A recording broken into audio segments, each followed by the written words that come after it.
Welcome, fellow plant lovers. Today I shall be showing you my greenhouse on this first episode of Mike's Greenhouse. So, first of all, on the left here, we have this little bit of area here. So, I've recently claimed back this greenhouse from nature. It had become very overgrown, and that grapevine over there had, which you can just see by that pole, had grown all the way over here, over to here, and all the leaves were falling down on here. So I originally had strawberries along this line here. Well, I was raking through, not expecting to find any alive, and no, none of the original ones were alive, but they'd all managed to grow along here. I found a couple here, but the furthest away one I found was actually here, just in this little spot here. I know you can't see it, but this is where it was, exactly here, because yeah, I don't really know how I remember, but hey. So, these are where my strawberries are now. And that's why I planted them here, actually. It was because my strawberries had got this far, so they obviously liked the soil. Sadly, I didn't know there were any strawberries, so I trampled one of them before I realised it was there, and I'd cut a load of the other ones with my rake before I realised they were there. But only 7 had survived, although I've got 8 planted here, because this really good looking one here I bought from the garden centre, because it was cheap. So going back here, I have a few flowers here, mainly primroses, but there are a few others in this tray, purely because these ones really like the sunlight. And in the day, as you can see it's night now, but in the day, they all stretch out towards the sun. Every day they seem to stretch even more, and as you can see, when I brought them in, they were all drooped like this back one. This is one I brought in today. This is one of the first ones I brought in, and yeah, they've been loving the sunlight. So I have moved them a couple of times, which is why some of them are facing away, but most of them do tend to face the sunlight, which is always good. Don't know whether that's just coincidence or then moving on here, we have some Senecio onions, yellow onions. There's 25 of them here. I was at the garden centre and they had a decent deal, so I decided to go with that deal, and I bought them for £1.50 for all 25. So I'm looking forward to when those are ready, but I've got a long time yet because they are still very small and they grow quite big.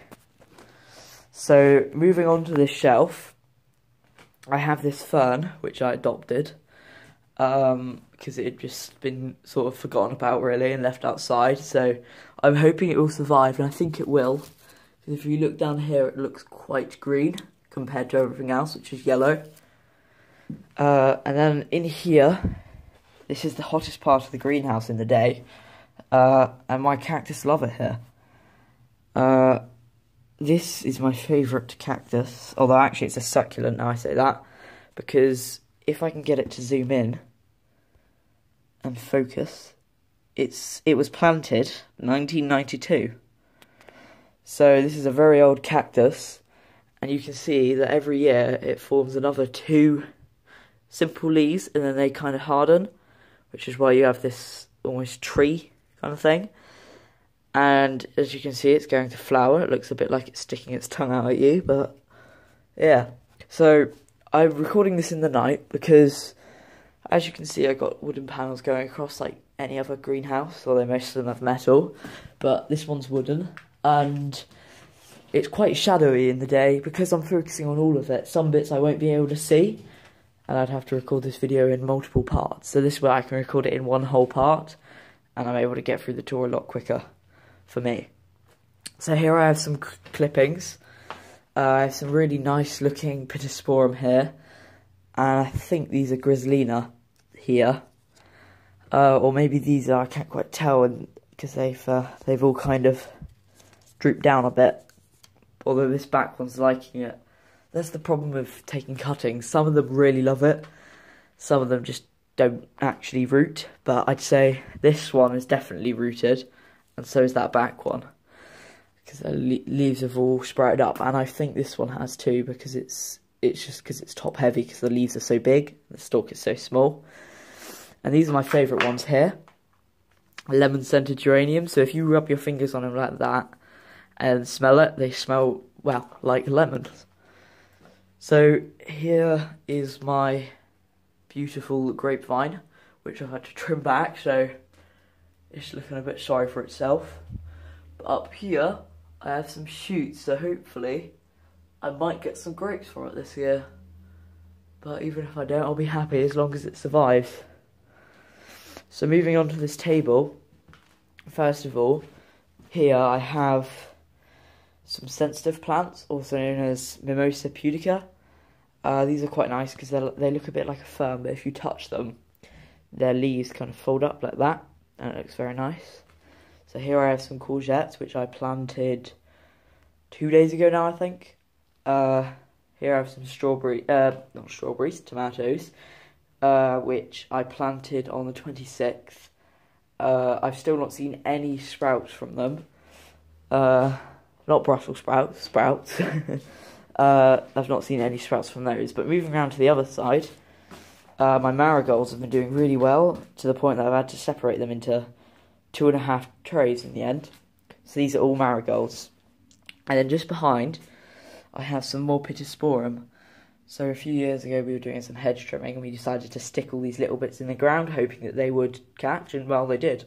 So I dug them up, and as you can see, some of these smaller ones have been really badly damaged by the frost, and they're looking quite bad, some of them, but some of these bigger ones have been a little bit better, but as you can see, they have still been affected. So they've all got roots, so it's much easier, and as you can see, this one's doing very well. It's got quite a lot of roots, that one. So moving on here, I have my sweet pea. Here's one of them. If my camera will focus. There's one, so you can see the root on the right and the sprout on the left. And then here are my begonias. I planted those on the 26th. I planted all of these on the 26th, except for the courgettes and the sensitive plants. So there's no growth from these yet. And these are my mixed pansies. And I don't know if you can see that. If I zoom in, you might just be able to see a little sprout coming out. But anyway, that little greeny whitey dot is a sprout of one of the plants. It's got some leaves as well. There is another one here, but it's too far in the shadow, so I'll have to wait till another day to show you all those, by which time they would have all grown a bit. And this brings me on to this final bit. So here, currently there's nothing. I have been cultivating it, because nobody's been in here, obviously. It's been completely taken over by brambles, but obviously it's been bone dry in here, so all the brambles have been going through the windows and managed to spread quite far in here, which is why there's so many roots. So I'm still trying to water it, and you can't really see it in this light, but there are some bits that are still like dust. Here is some of the clippings I took from it, though you can't really see it. But really, this is just my first video to show you my greenhouse, show you Mike's greenhouse. And hopefully I'll be able to make some new videos soon to give you updates on all my plants, or maybe updates on new plants. So I have a few good plants. For example, here, where the primroses are now, I will be planting some tomato plants, and I'll be selling the rest. And over here, I don't know, but obviously, as I said earlier, over here is where I'm going to be planting my radishes, because, wow, who doesn't like a radish? Thank you very much for watching this video. I hope you did enjoy, and I can't wait to post some more videos giving you updates on my greenhouse. I'll see you next time. Bye.